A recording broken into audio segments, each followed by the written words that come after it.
Okay, I'm now with Ben Ryan, of the Fiji Sevens coach. Ben, you've moved over to Fiji from coaching England last year. How's it been on the move for you and moving over to Fiji? Alex, it's been there's a lot of stories for starters, and it's certainly been fairly turbulent at the start. Complete opposites, both off the field, as far as your day-to-day life, and then on the field, I got great footballers, lovely players, no money, no resources. But it's a national sport, and they're absolutely mad about it. And I think if we can slowly build, then we could be, we could win a World Series fairly. I'm fairly confident about that. Great, and you've had a fairly strong year. You finished in 2 first-place finishes and a number of top 3 finishes. I think you finished 3rd in the series overall. How did that feel for you to come in, fresh as a coach, and finish so strongly, at the end of the year? Yeah, I only came in 3 days before our first tournament in Gold Coast and hadn't picked that team. So that tournament, unfortunately, I didn't really, it was tough to get going. But then after that, we've done really well.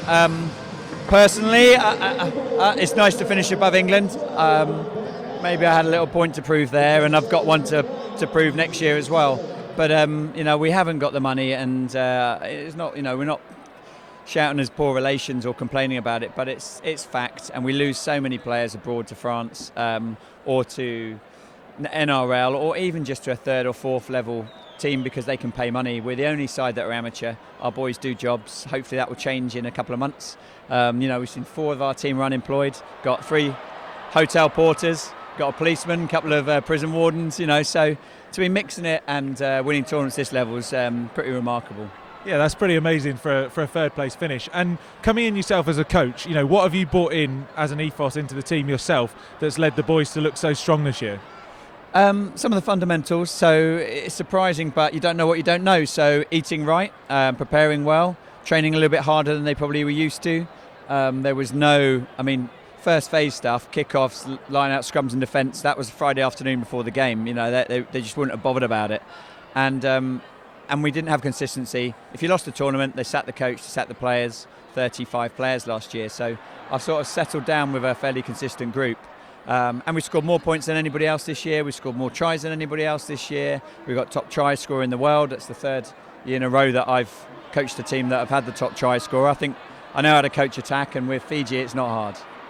Okay, so it's been an impressive year so far. What's the next step, over the next couple of months, and then over the next year or couple of years? Yeah, so we're not in the Commonwealth Games, unfortunately, which is a real shame. But we got a Youth Olympics team, so we want to win a gold medal there, and then hopefully get a full-time squad.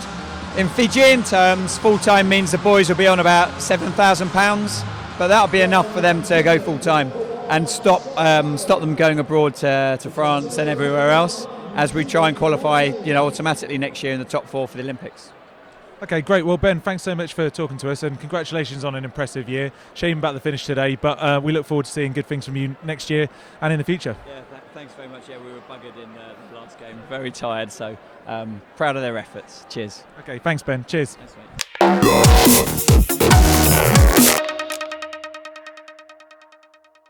You can now get UK Rugby Sevens magazine in print sent to you at home.